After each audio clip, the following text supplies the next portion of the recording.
Well, hello there, ladies and gents. I'm Tammy Sipniewski, your crypto queen. Thank you so much for popping by my channel. Please know that this is not financial advice. I'm only here to entertain you, but I will say this, try to only buy on those red candles. Now, let me ask you a very brief question. If I do this, is that considered FUD?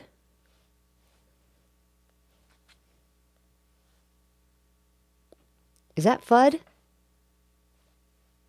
Here's the thing. If I lose this phone and somebody finds it and they launch SaitaMask, whatever I have in there, that's easy pickings for them. I'm just wondering if this is considered FUD. I'm sure, like you, I was very much anticipating the launch of SaitaMask. Couldn't wait. You know, Russ was saying it was going to be one of a kind. It was going to be revolutionary. It was going to be the diamond of all wallets. So I was super psyched when it was, due to be launched. And along with the launch of SaitaMask, they also gave us a list of other tokens that were supposed to be on SaitaMask. Impact XP, Lily, Shinja, and a few others. Now, how I make videos is I take requests from my subscribers. Hey, can you look into this? Can you look into that? Naturally, when that list got released, I was bombarded with requests. I try to, get to them as soon as I can, but it takes a long time to make a video for me because my production value is high. Out of that list, Impact XP was the most requested. So that was the token I did first. I think I did that a couple of weeks ago. Then Shinja and then Lily Finance. I just recently got around to making the Shinja video. It was not a sponsored video. I didn't get paid anything for it. But of course, we all know that they wound up not being launched on SaitaMask. They have been launched on Bitmart. That's where I purchased into Shinja. So comes the day of the big launch. And don't forget, this has already been pumped and hyped as the greatest wallet ever. It was going to be the diamond of all wallets. It was going to be completely unhackable because if you remember, Russ was kind of picking on Bitmart that they had been hacked. And it was going to be revolutionary. So naturally, that day, I went over to the App Store to download it and I can't get it to work. So I'm thinking, oh, it must be me. I'm doing something wrong. And then I start seeing videos come through. No, there's problems with SaitaMask. So I'm like, okay, I'll just wait a couple days. No big deal. So a couple more days go by. I notice that there's an update. So I do the update. I still can't get this thing to work. So now I'm starting to watch some of these technical videos that are being put out. Now, the narrative was it was a prolonged DDoS attack. I don't know what that means. I don't know anything about that. So I decided to watch a few of these techie videos. And I happened to see Teddy Ganja's video, and it really allowed me to understand that it could not have been a prolonged DDoS attack for these reasons. It made me think, ooh, but they're still saying it's a DDoS attack. So either they're lying or they just don't know what's happening. At that point was the first time that I thought to myself, what's going on here? It made me wonder, are they not telling the truth? Or maybe they just don't know. Maybe they're confused. Maybe whoever built the app, maybe they don't know what to do. I had just decided to kind of wait it out on the sidelines, just wait, see what was going to happen before I put the new update on the phone. And when I did that, I noticed that they had the recaptcha there. And I thought, okay, this is good. This is definitely going to prevent any DDoS nonsense. Now we're going to be golden.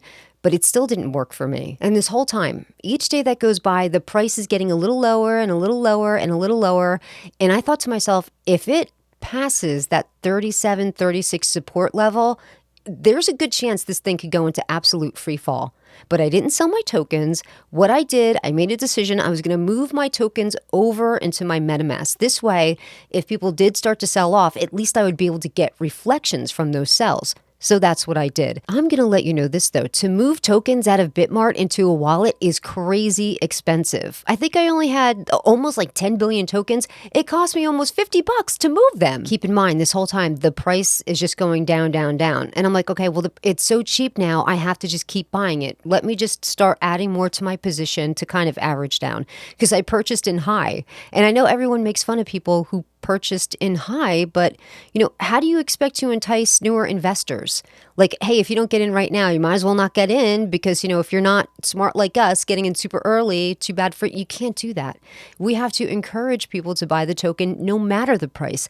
That's how we want to get more people in. It's just the smart thing to do, especially if you plan on holding those tokens long term.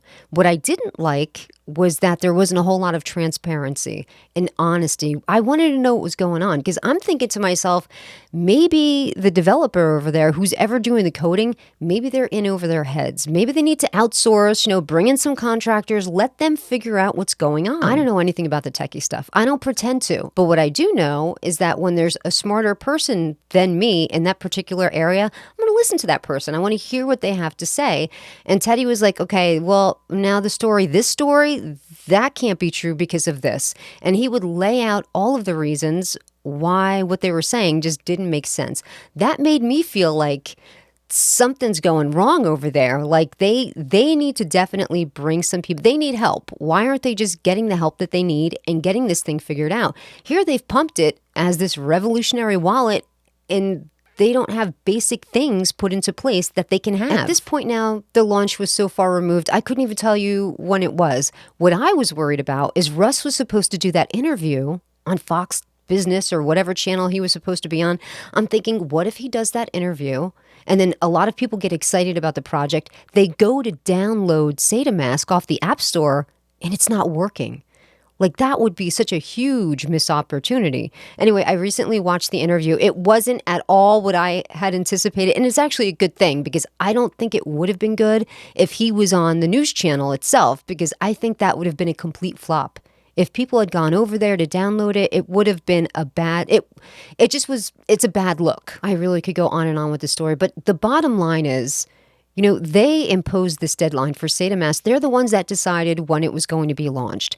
They launched this project that was a bum project. They shouldn't have done it. They should have tested that baby inside and out. Why they ever launched it like that, I have no idea.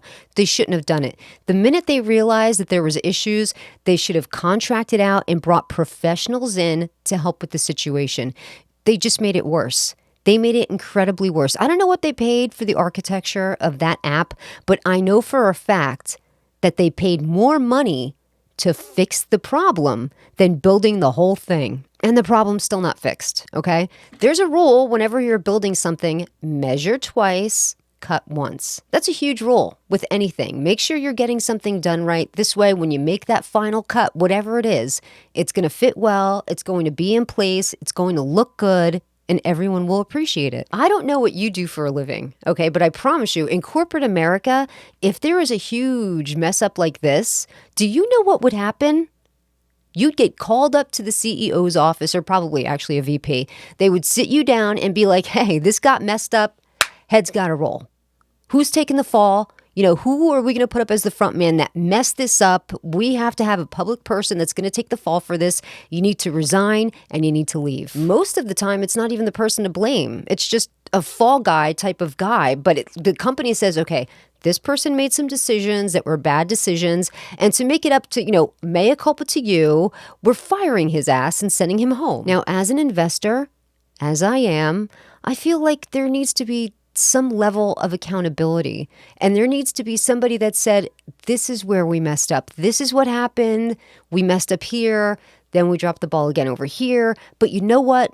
We learned from our lessons. When we build the next app, because I know they have a lot that's going to happen in the future. They have different things that they're working on right now. And all of that is so exciting. That's why I didn't dump out of this token. If I felt like Saitama didn't have a future, I would have dumped out. But I hold on to my tokens because I think that there's going to be a really good future with Saitama. But we need to have an agreement amongst the wolf pack that somebody's got to be held accountable to us. Somebody needs to tell us the truth. How many more times will something like this happen that will be like, hey, that's okay, we got your back no matter what. No matter what you do, we're going to have your back. Even if you drive this into the ground, we got you, bro. The only thing that happened here was that it created such division within the wolf pack. Half the people are like, the team is untouchable. They can do anything, and we're not going to hold them accountable. They could tell us anything. They can lie to our faces. They could do whatever, and we're still going to be Wolfpack strong. We're never going to question anybody. Go Wolfpack. And then you have the other half that are, we still feel like we're members of the Wolfpack. Of course, we're holding our tokens, but we're like, hey, Can somebody maybe tell us the truth, you think? Like, can we find out what happened here? So maybe in the next project, this won't happen again. Can we use this as a learning experience? And, can we find out what happened? I mean, dang, I could do this all night long. All night long. All night long. I mean, I won't. Okay, maybe I will. If I thought anybody from the team would actually care to watch this or give a crap, I would say to them, why did you pump this as the best thing ever? Why did you say it was unhackable? Not that it was hacked, but whoever messed with you, clearly. Do you think maybe it was a little bit of karma when you guys made fun of Bitmart that they had been hacked? Do you believe in karma? Because it felt like, you have to admit, this kind of felt karma-ish. And I guess, finally, just one last point. One last question. Do I really look like Mick Jagger? I mean, I sometimes I get Sandra Bullock, every now and then Melania Trump, but Mick Jagger, really? Him? So for those of you that missed it the first time, I grew up with all brothers. There's nothing that you're going to say to me, nothing, that's going to hurt my feelings. Sorry, try harder. It's actually funny. Try harder. Oh, and do I have any responses back? Absolutely not. My mom raised a lady. Well, that's going to do it here for me today. If you have a request for a video, please leave it in the comment section. I'll do my best I can to get to it. And until next time, remember, try to only buy on those red candles. And please take care of yourself.